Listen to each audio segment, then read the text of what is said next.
Good afternoon, viewers, and welcome to the 8th episode of Futsal868 Corner Talks. Eid Mubarak to our Muslim brothers and sisters. My name is Geoffrey Edwards, series host and president of the Futsal Association of Trinidad Tobago. Futsal868 Corner Talks is an online meetup series where global sporting professionals share their experiences and perspectives on the fastest growing indoor sport in the world, futsal. Our hope is that this platform will sensitize and educate stakeholders whilst we sustainably grow the sport in Trinidad and Tobago and the wider Caribbean region. Futsal Corner Talks, where sports professionals meet. The COVID-19 pandemic has resulted in the practice of social distancing and widespread economic disruption. However, with the need for social interaction and engaging distraction whilst in lockdown, the gaming industry is thriving. According to World Economic Forum, the initial data shows huge growth in playing time and sales since lockdown began. In our continued efforts to educate and in keeping with our main matters schedule, today we talk futsal and eSports.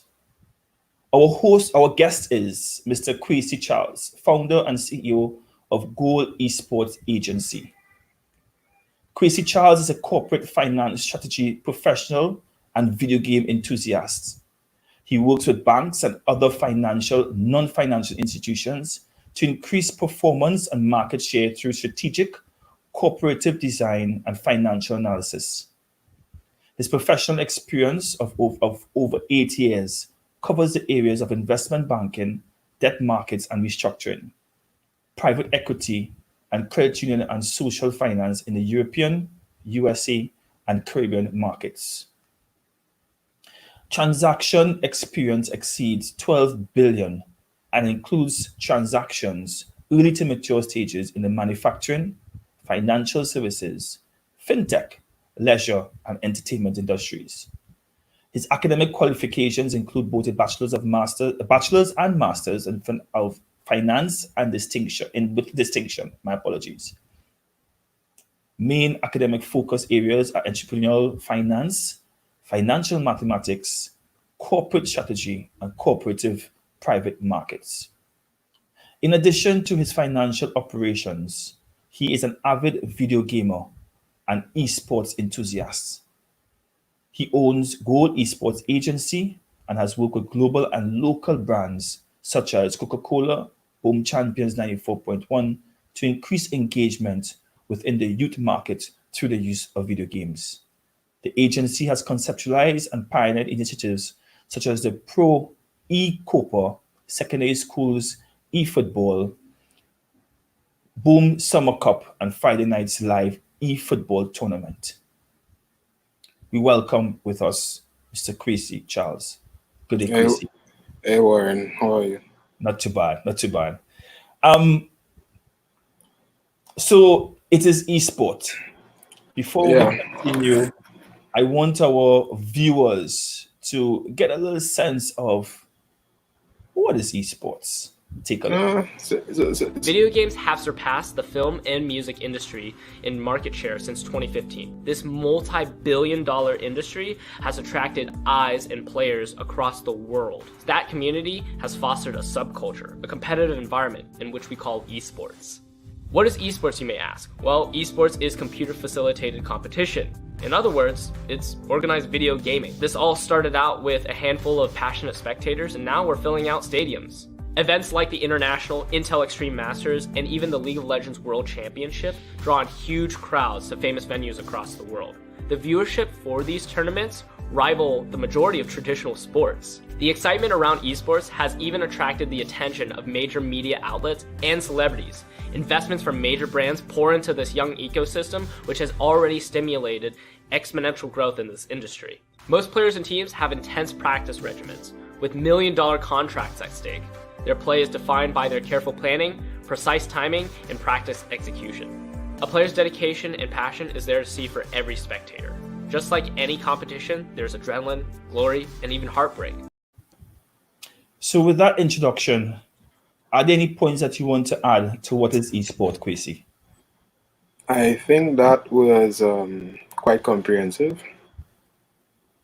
So in moving, doing a little research, we recognize that there's esport and there's hmm gaming. What is the hmm difference between them both? So I mean, esports is really competitive gaming via digital platforms or digital equipment. It's sometimes in front of a live physical audience or a live virtual audience. I guess with the whole COVID-19 situation, most of esports is happening in front a digital audience, whether it be on Twitch, Mixer, YouTube, Facebook gaming, whichever platform they choose at that point in time. Now, gaming is basically the act of playing a game. So you can play a game on your cell phone, you can play a game through a process, but it's not necessarily esports unless it becomes purely competitive within a structured format or framework. How is esport transforming gaming? I think so. This is a question which we can take from many different angles. Esports in itself it has helped to move gaming from the underground movement to the above ground. So gaming was always seen as a recreational something people will do in their spare time. However, as it has come to the forefront, you find with a lot of professional teams becoming involved and esports growing in global growth, a lot of major brands who are not endemic to esports getting involved, you find that it has helped to push the overall gaming awareness. Now, to be fair, within the whole interaction with esports and gaming, there are other areas such as content creation, video game walkthroughs, people watching each other play games, video game streaming that would have contributed to both esports and gaming receiving this massive growth currently experienced. So based on that, the question most persons ask is esport a sport? I think that's a discussion that many of the, what should I say, the overview or the authoritative bodies would have had and are currently having in terms of, is it a sport, right? I would always be able to decide that it's a sport, while it may not engage in the physical actions of a sport. Two people competing against each other on a digital framework, it still has the benefits or the different inputs required by a sport. So with that being said, can you give us explain the gaming business model of esport? So they have different. So esports is very, very big. I sure if anyone is to pick up whether it's the Goldman Sachs or the Deloitte or the Newzoo, which is the most popular esports industry overviews, you would see with revenues crossing 2 billion. I think audience over 250 to 400 million. With that being said, it's receiving massive growth, but really the business model of esports in terms of its revenue really comes from sponsorship.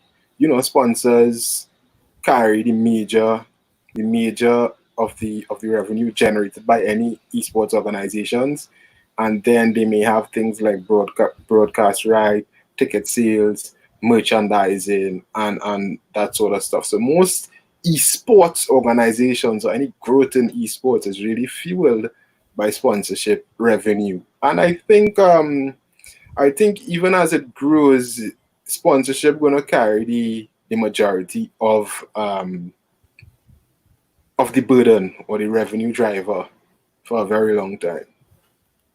It's interesting that you mention these because based on our research, we want to be able to now put what it is you said into graphical perspective for our viewers. This graph looks at the revenue streams of esports.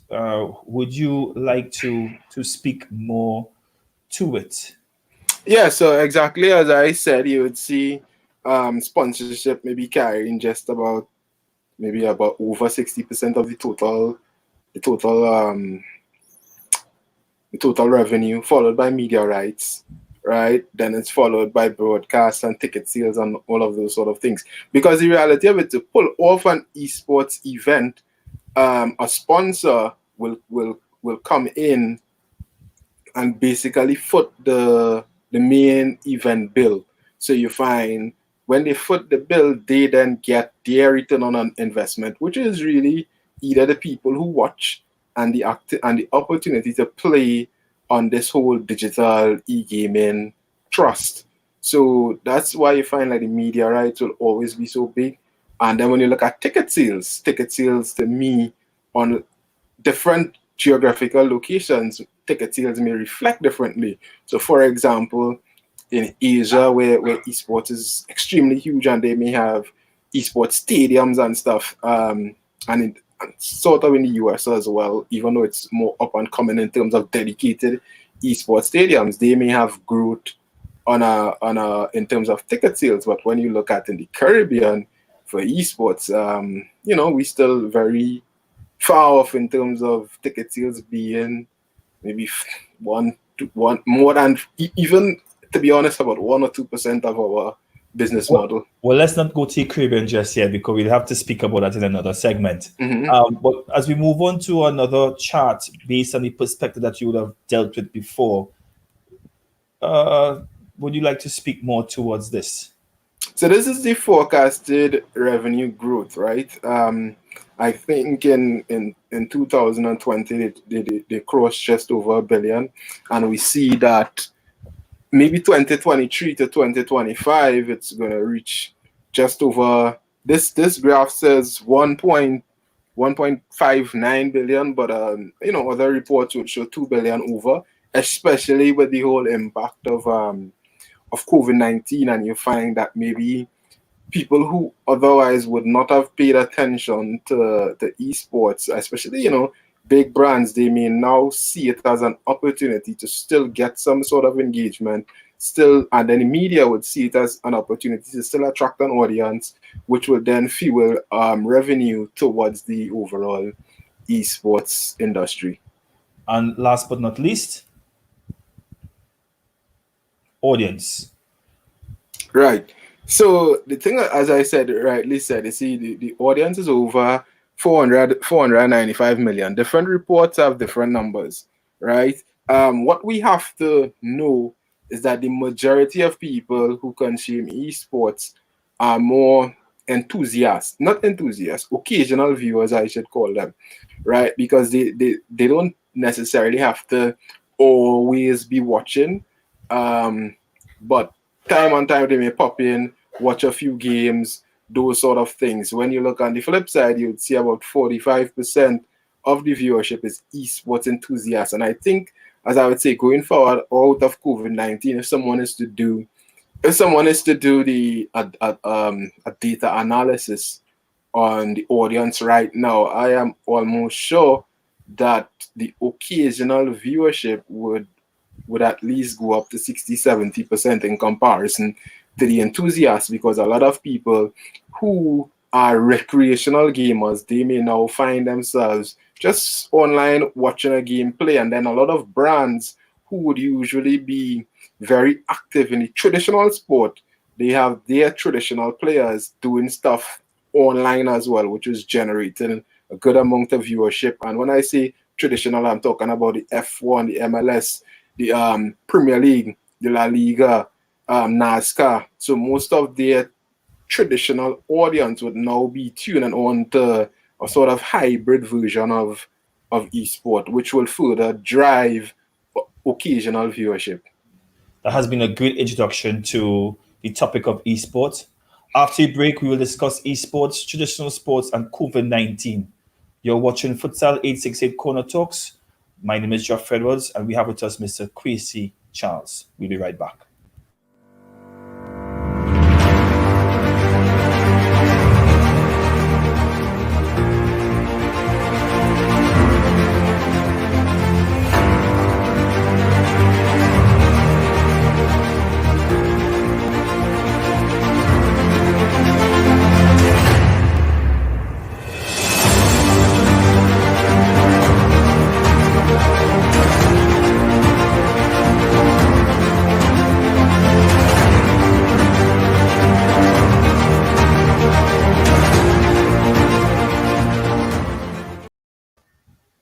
Welcome back to Futsal868 Corner Talks.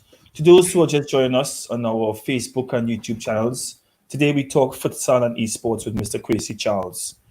Before the break, we introduced esports, what it is, the concept of esports. And other persons may ask the question, what is the Futsal Association of Trinidad and Tobago doing discussing esports? You'll soon find out. But at the same point in time, I want you all to always remember what the Futsal868 Corner Talks is about. It's about educating our stakeholders and understanding what is happening in the global sporting industry for which futsal, the sport of futsal, is a part of.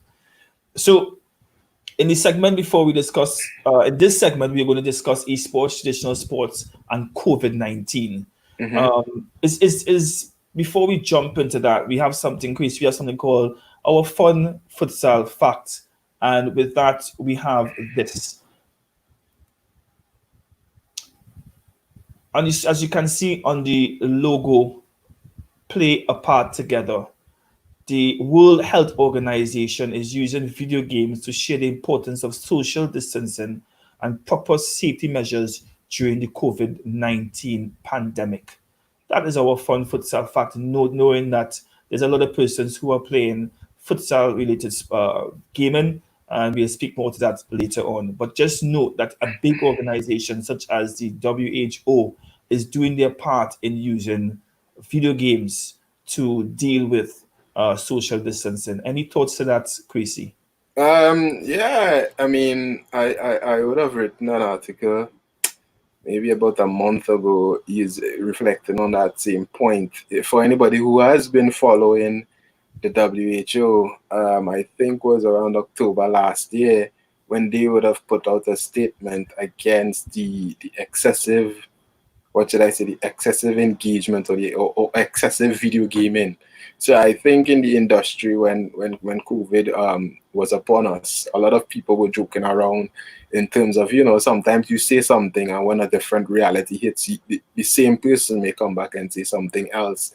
So yeah, in a time where especially you find children who would normally be in school, where socialization is a big part of their day, they are using video games to connect with their online community, to still play with their friends, to still engage, to still, do things that they would ordinarily do, but however in a different format. So I guess it's playing its role all over, which we would see the long-term impact in years to come. So that leads us straight into the point, which I think you may have addressed a little bit, but I'd like you to delve in a little bit more. How has esport been affected by COVID-19? Now, we saw some figures there as regards to 2020 and the growth of the esport industry. How has COVID-19 affected that growth and the industry in the whole?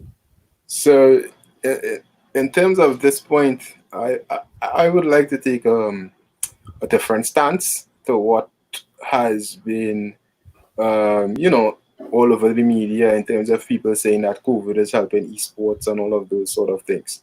Now, let's take it back to core esports. So, before COVID, you would have had core esports with that niche gaming market. People playing, League of Legends, FIFA, Apex, Fortnite, all of those sort of things. Now, when COVID hit and traditional sport was no longer, you find that most of the major gaming related events is a mix, is where brands are taking their offline properties and putting it online. So you find that on somebody who would usually watch the Premier League on a Saturday morning, they may not necessarily move to watch a FIFA tournament, but they may watch Raheem Sterling or one of their Premier League players engage in an online tournament. And I think that's where you really have to understand what is going on at esports at the moment. So that's why I would always take the position that COVID has really helped on the overall gaming awareness and how gaming can be used to be engaging for a wider audience, because most of the esports that is happening now, if we look at the F1 is a mix of their professional drivers and simulated drivers. NASCAR via iRacing is the same thing. The World Tennis Association had something recently. So these are not really traditional events. These are more what I would call hybrid esports event, which is, an offline property to get packaged with an online property. And I think going forward, that will be a huge focus in terms of that integration. Should an esport event be particularly traditional, or can we get it, especially for sports that have traditional formats? How can we really merge the two? Because pre-COVID, there was a lot of conversation with the esports industry saying, yeah, our viewership bigger than the Super Bowl and all of those kind of things. But the reality is that people follow their sports superstars, and if esports has to grow, I think for FIFA and basketball and those other sports that may have digital titles, it's really important to understand the integration between the offline strengths and the online strengths. It's very interesting that you say that, because we are quite aware that it is now deemed an unlikely partnership between esports and traditional sports. FIFA has also introduced an innovation department where they are looking at ways of how it is that they can increase their brand and continue to leverage their brand in terms of soft power. And they have seen that esports can be one of such. What is your take on the fact that this unlikely partnership that COVID-19 has brought to bear and its move in the future when we are somewhat back to normal? I think it's excellent, because most sports persons, they engage in some level of video game activity. I mean, there are guys who are in the Premier League who have live channels on Twitch playing their games, and I mean, 1 million, 2 million people watching those sort of things. So I think it's a bigger and a better opportunity and a better positioning going forward to have a more integrated approach versus the esports versus traditional sports approach. So I think this was upon us, and I think it's here to stay going forward. We just want to make sure that our viewers are quite aware, and we want to back up stuff that our guests say. And with that, this is one example of what Kwesi spoke about, where the MLS launched the eMLS, where you have teams in the MLS being represented by players and also esport professionals. And this started in April 19th. And based on all reports, it was exceptional. So thus we can definitely say that Mr. Charles' reports are true and correct, even noting that the F1 Formula One, they for themselves has had their virtual gaming, where a lot of their drivers are seeing the importance of using it as a simulation to improve their performance and their tactics. And I think just to add, yeah, while the MLS is huge, I think we have to give credits in addition to the MLS where credits are due. So the NBA, I think, would have been the main driver, and ESPN especially as well, in terms of pushing this hybrid model forward. And then it was followed by the Premier League on a larger scale, where they actually use their players. And at the end of the day, people always have to understand that somebody who watches football on a Saturday morning will not necessarily watch a FIFA tournament, irrespective of that person's age, right? But somebody who watches Raheem Sterling, and I keep using Raheem because I like him as a player, somebody who watches Raheem on a Saturday morning, they are also now going to follow Raheem if he's playing in a esports tournament representing Manchester City. And I think that is key for a lot of esports organizations which operate with games where they are where it's offered physically. They have to understand that there must be a very high level of integration going forward, because I mean it drives the audience and it also drives the value of your product. How, if it is vehicle to now delve into the local and regional context of this conversation regarding esports, how is esports presently viewed in Trinidad and Tobago and the wider Caribbean region? So I think different countries, in different countries there's a different perception of gaming, right? If you go to Dominican Republic, a lot of people may be talking about people competitively playing Street Fighter. If you go to maybe Jamaica, you might see a lot of people talking about FIFA and Tekken competitively. If you reach Trinidad, you're gonna be hearing more of recreation type competition. And it all the difference between the Dominican Republic and what's happening here is where the industry is connected to and what they have achieved. And if you want me to put that into a typical or traditional sporting context, it's the same thing with us and Keishon Walcott when he won the javelin gold medal, right? That would have propelled how we see javelin.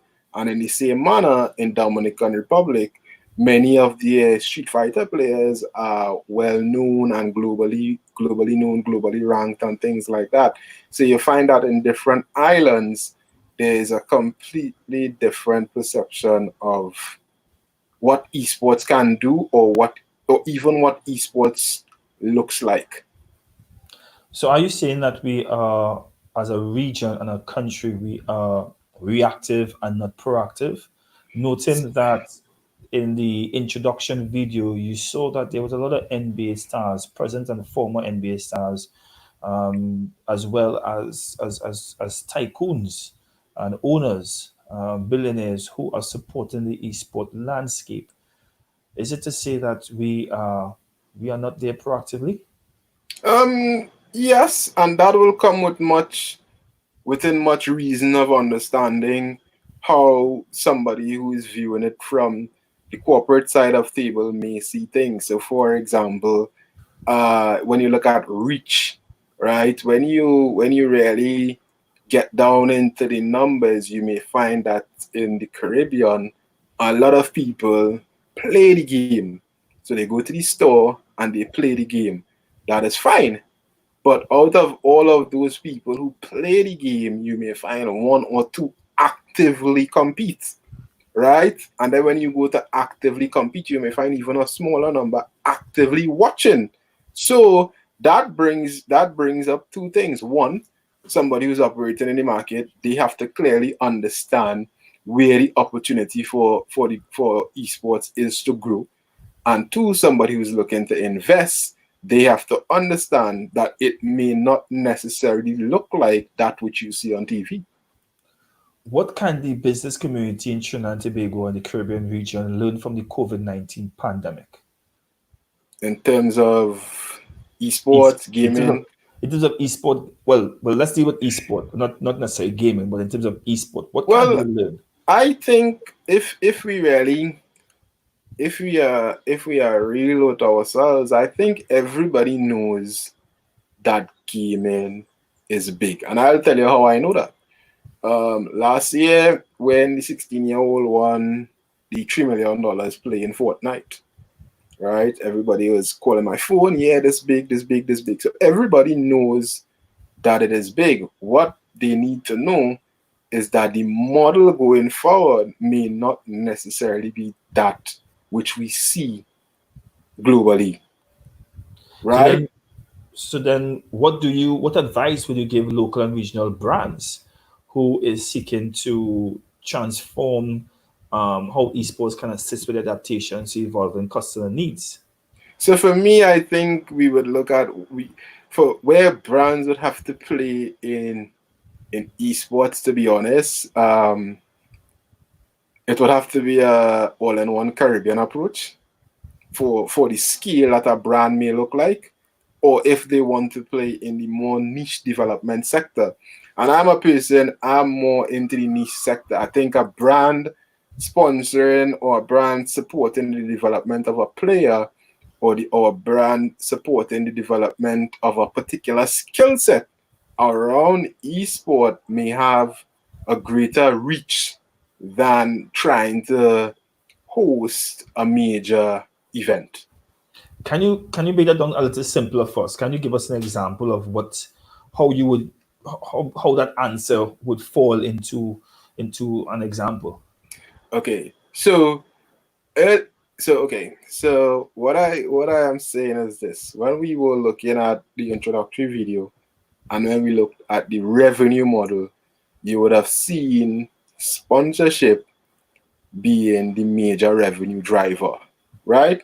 But that sponsorship occurs in a market of extreme scale, right? So if the market has a bigger scale, a sponsor who comes on board, they're gonna have that reach because of sheer scale of the market in which they operate.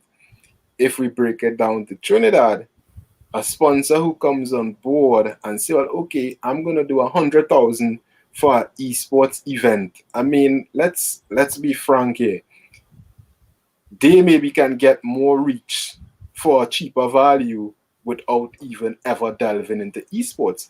But if they come on board from the aspect of developing an esports team that could help that could further develop the sport in terms of people playing competitively, right? And then the sport travels, and then they go on to win tournaments and things like that, or even people who develop a skill set within esports, whether it's commentary, in-game analytics, all of those sort of things, to me is really where the focus on our biggest opportunity needs to be, right?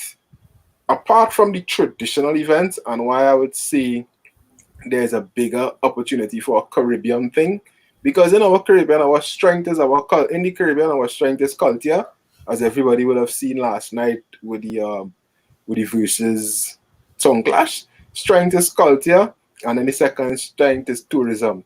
So a major esports event coming into the islands, that's a huge opportunity for tourism and all of those kind of things. That's from the external, internal into the islands. But within the islands, I would push the buck or the development dollars onto the side of building the industry apart from events, building skill set, building teams, because that is really what is going to start driving the followers and driving the audience. Before I move on to that point, I want to ask a quick question as regards to your experience in working with big brands such as Coca-Cola and also with local radio station Boom Champions when it comes to esport. How does what is you spoke about tie into what were their needs, wants, and expectations of using esports? Most of the conversations right now in Trinidad and Tobago, from a brand perspective, is event based, right? So which helps and it doesn't help at the same time. It helps because it continues the awareness, but it creates a fickle, what did I say, a false sense of what esports really is. Because someone can come in and do an event, do 20,000 in the event, they get 400 people to come in Woodbrook Youth Facility, but then nothing happens in the actual development of the industry. That was just a gaming event, right? So most of our work, if you take a scoop around anything that is happening within esports, right now there may be one or two organizations who actually trying to do development work. And as I said earlier, development work it's not as quote unquote sexy as an event, but it is that what is going to help us to really push the scale of our events from where it is now to where it's going to be in the next 10 or 15 years. As you speak about development, you told me that there is an association And I would like all viewers to take a look at the logo, where then I would like you to speak to more about the association, what the association is doing in the local context. This is uh, the eSports Association of Trinidad and Tobago. Um, yes. So, can you tell us a little bit more as regards to this association and what it is you all are doing in Trinidad and Tobago? So what this really is to legitimize or to add further credibility and structure to any sporting industry. A federation or an association usually becomes that key player who can help advocate and create one voice to, to towards development, right? So what the federation really is, and again, it's understanding the market in which we operate. So in Trinidad and Tobago, we have a few gaming communities. So we may have the Mortal Kombat community, the Street Fighter community, the FIFA community, and guys who play those multiplayer online battle arena games as the Dota and the League of Legends, right? So let's say we have about 6 informal communities, and then there's the Smash Brothers. So yeah, so let's say there's about 6 informal communities. So when a community is informal, it's basically people just sweating. They have sweats often, and that's about it. But when you look to say, well, okay, how do we grow this industry from being informal to formal to, create a ranking system, add towards the player development, moving guys from just sweating to figuring out, okay, if we have 100 people sweating, do we realistically have 1 or 2 guys who who we can invest in to compete and to grow? So that's where you find that an association or a federation would be looking to play. How do we really add some sort of structure? How do we really add some sort of value to this whole esports thing, or esports, what should I say, activity in Trinidad and Tobago? So that was the genesis of why a couple of the guys who involved came up and say, look, let's create a federation, so that way we can start advocating towards development, and we can start using our own experience, our own contacts, and really try to streamline and create an esports industry. Because right now in Trinidad, if I be fair with you, we have esports is at the grassroots level in Trinidad and Tobago right now, right? And the grassroots will be all of those tournaments you see, all of those sort of things.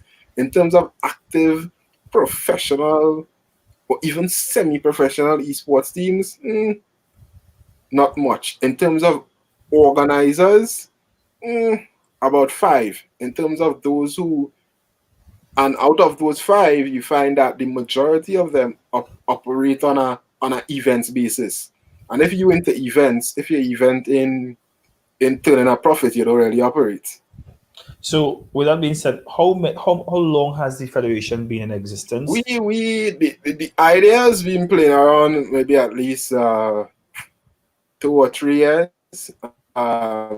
We formalized via our registration last year, and that is when between March and July 2019, and that's when we started having conversations with the different communities to say, hey, we want to form this. We are forming this to try to help you guys add some sort of structure to what you do. Because I'll tell you this, if without an association, if you could be playing FIFA, right, and somebody invites you to play in a tournament in Jamaica, and then you go there and you say, well, you playing for Trinidad, but who really gave you the power to say, well, you're playing for Trinidad? Then I go to our next tournament in Barbados and say, well, I playing for Trinidad, right?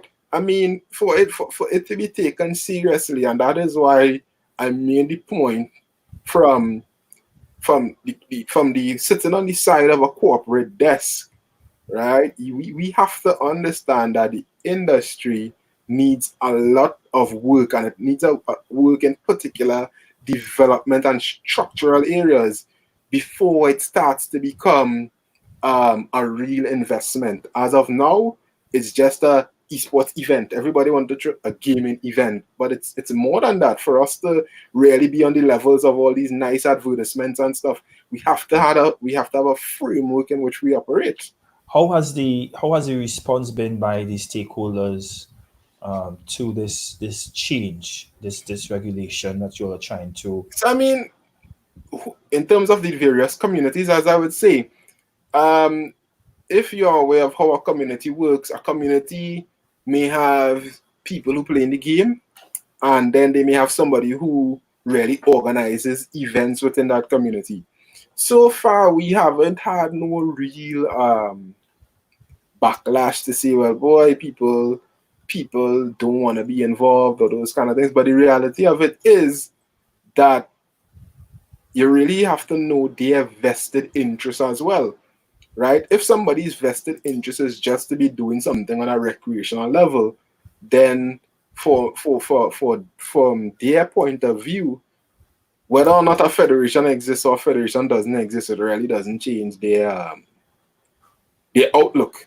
So that's why I'm saying, when you really look at the guys who are extremely serious, it takes you down to about between 5 and 8 at max. So then the next question to us is, what is the strategic plan of the federation for the next 3 years? So the thing about it is this, right?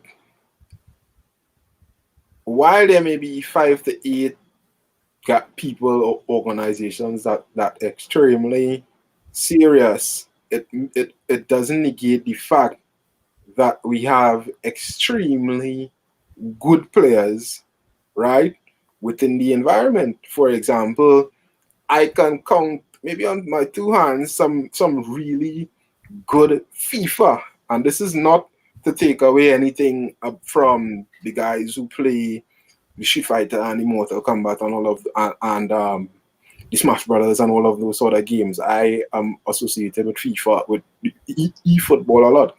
We have some really good guys who are serious about competing, not just sweating. But if nobody creates an opportunity for them to move beyond the perimeter of Trinidad and Tobago in terms of who they compete against in a live event, then their talent will just go to waste. So for us, right, a main thing for me is really increasing the exposure that some of our players get, right? There are invitationals which take place on a quarterly or monthly basis globally, right? But there must be a middle person who is saying, here what? If I can have 5 serious players, right? What that will do is, when these guys start making movements, because as of now, everybody who's looking on the outside, all they are seeing is, yeah, this one throw an event, this one win. But when you start to see some sort of structure, you say, wait now, we have a Trinidad and Tobago e-football team, right? That traveling.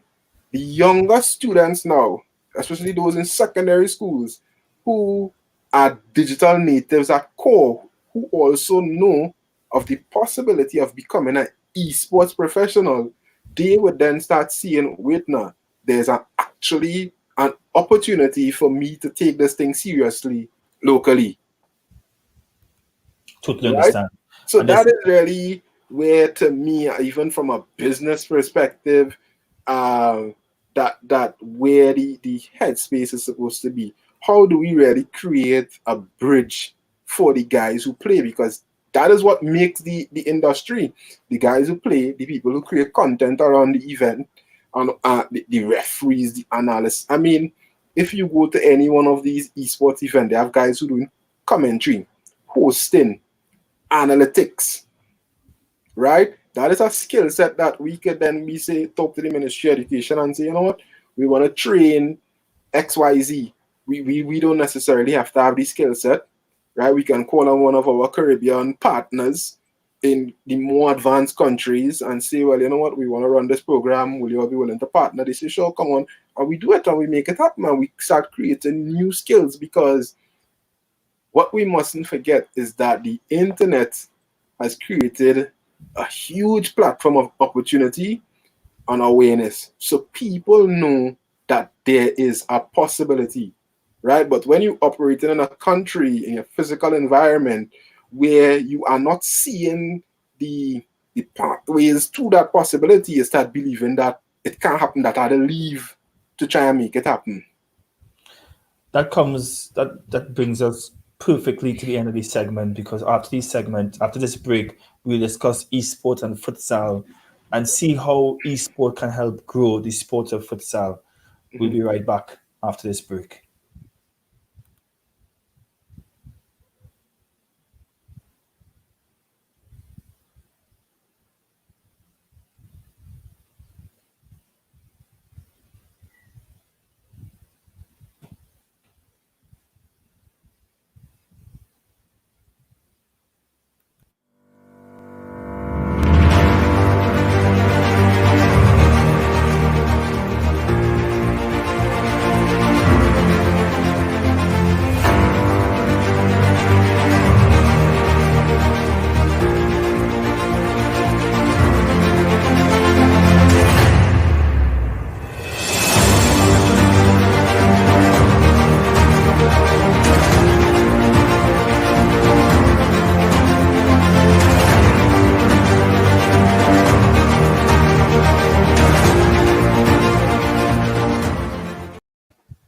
Welcome back to Futsal868 Corner Talks. To those who are just joining us on our Facebook page and our YouTube channel, today we continue our discussion with futsal and esports.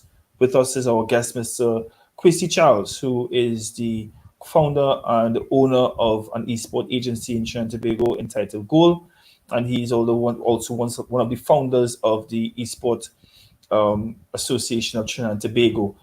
Kwesi, before we break, you will mention as regards to how the sport of esports can be developed. And if I have to be correct, you were speaking more so as regards to the business community or other stakeholders putting in a vested interest in not just having esport as a gaming or just part of an event, but more so in terms of development of teams and players. Is that correct?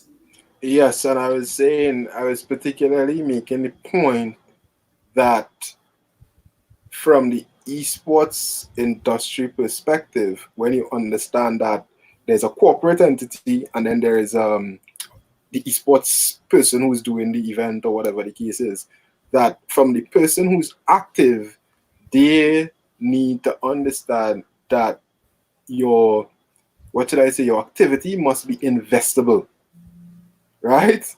Yeah. And then the corporate sector needs to understand that it may not look like what you traditionally do, right? So you can't come into the esports expectation to say, well, okay, I will have the same ROI as do a put branding in effect, right? It's completely different. So there needs to be more alignment in terms of what goes out there and then what people perceive it to be. And once we start creating that alignment, then we start making it become ready for growth. Totally love the word that you use, alignment, because that speaks directly to what this segment is about. Esport and futsal. We go into the nitty-gritty of it. And before we delve into it, we want to specifically speak as regards to FIFA Volta. Take a look at the game, FIFA Volta.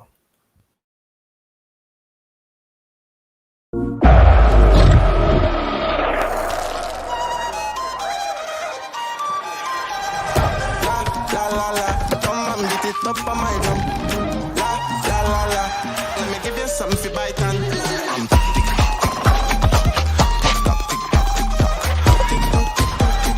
leg in the air. Come now, I'm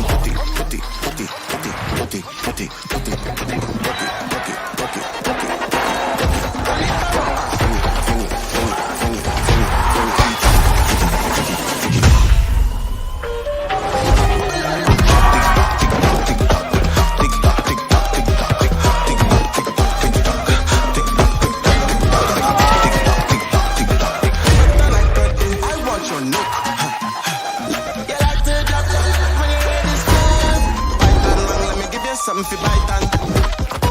Yeah, let's chat too long, let me give you something for bite on. Tick tock, tick tock, tick tock, tick tock, tick tock, tick tock, tick tock, tick tock, tick tock, tick tock, tick tock, tick tock, tick tock, tick tock. Leg in the air, leg in the air, leg in the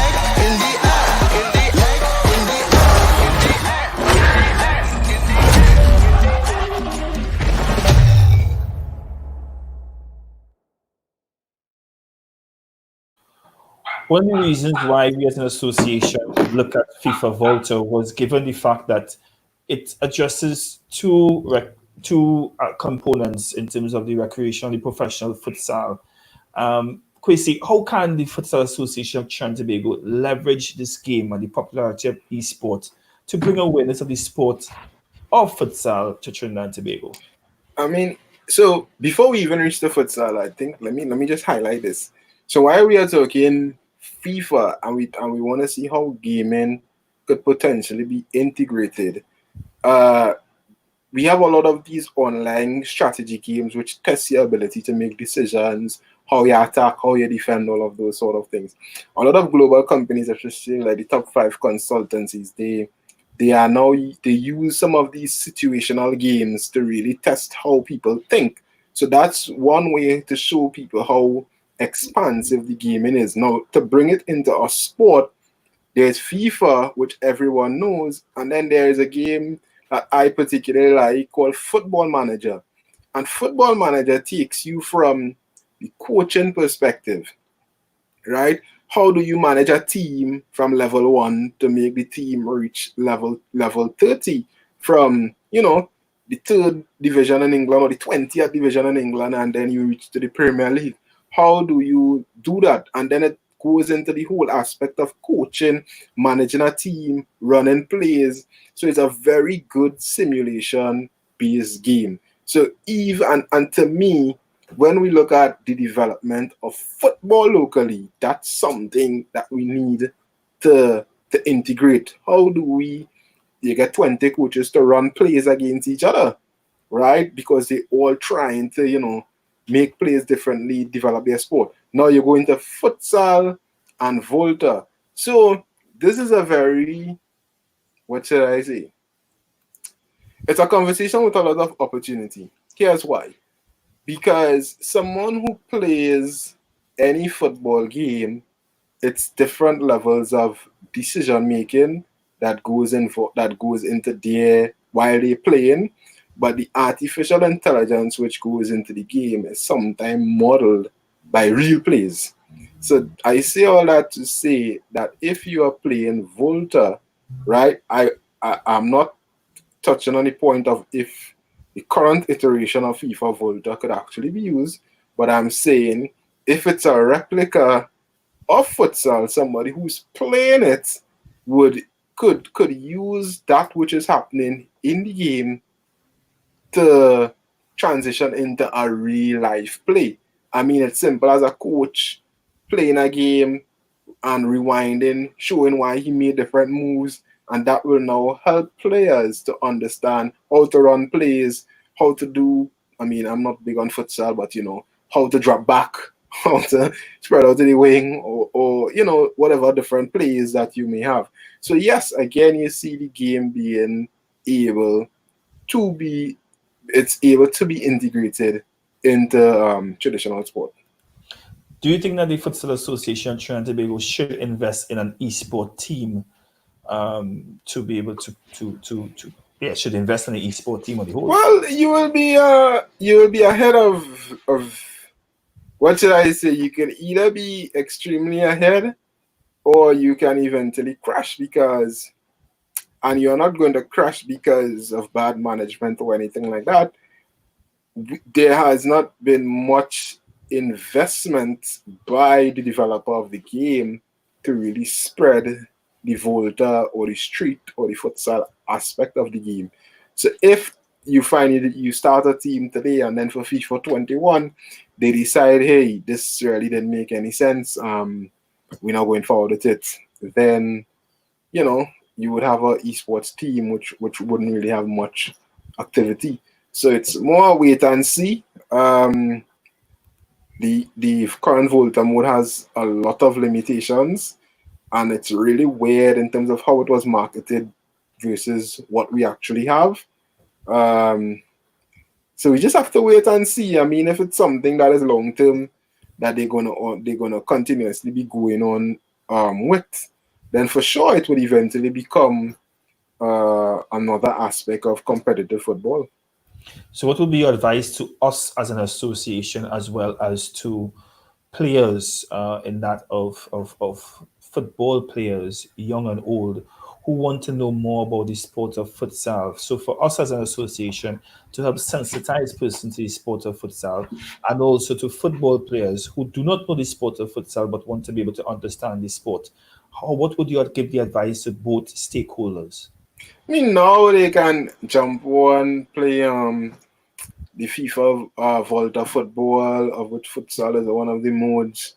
They can jump on, have a quick knock around. But I think as the game improves, not improves, as the game improves, because there's a lot of improvement needed in the Volta mode.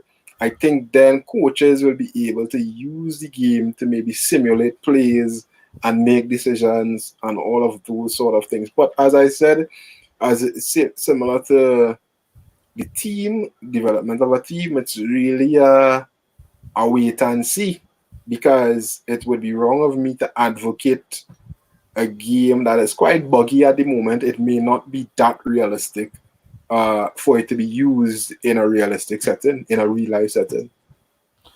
So, with that being said, Kwesi, we want to be able to thank you very much for your time, but we want to also note that the Futsal Association of Trinidad Tobago will be working closely with your federation and also your organization. Once the kinks and the bugs of Volta and any other futsal related game is out the door, because we see the importance of esports within the sporting landscape and more so within the futsal arena for Trinidad and Tobago and the Caribbean. With that being said, any closing comments? My closing comments will be that esports is growing globally.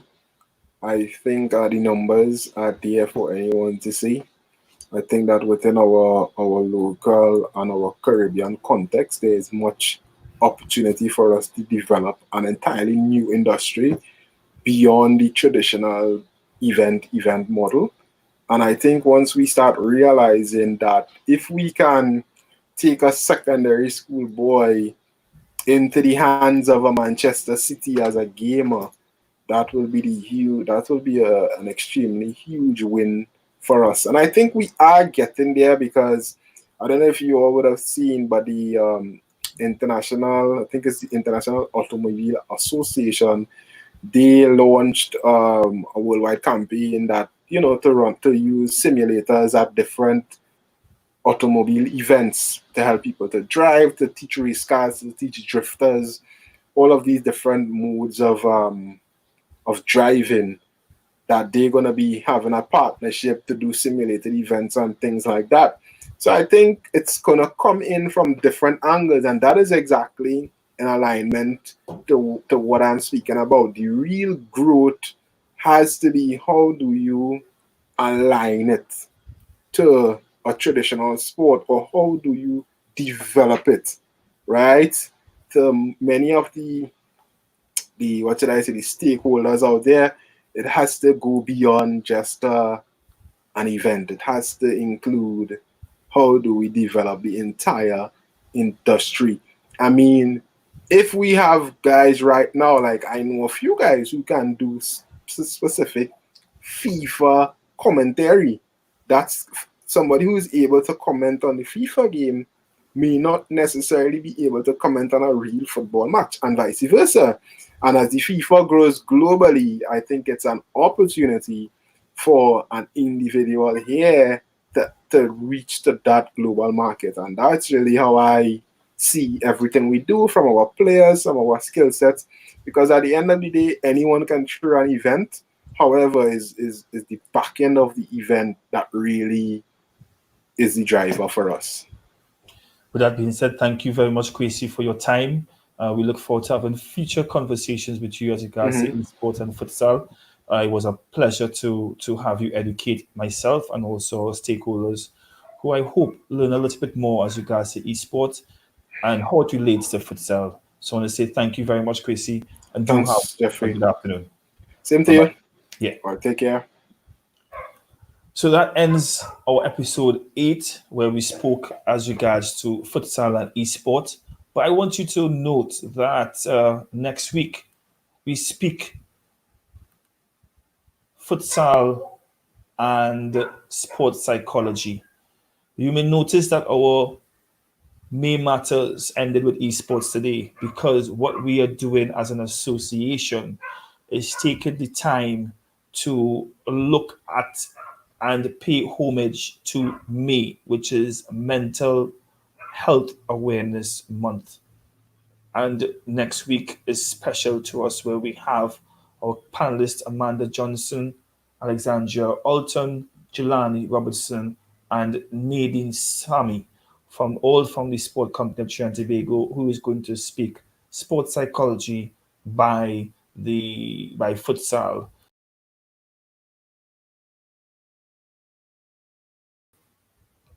Thank you very much for being a part of this episode. And as I said before, next week we look forward to having you talk to us with us as regards to futsal and sports psychology. Have a good afternoon.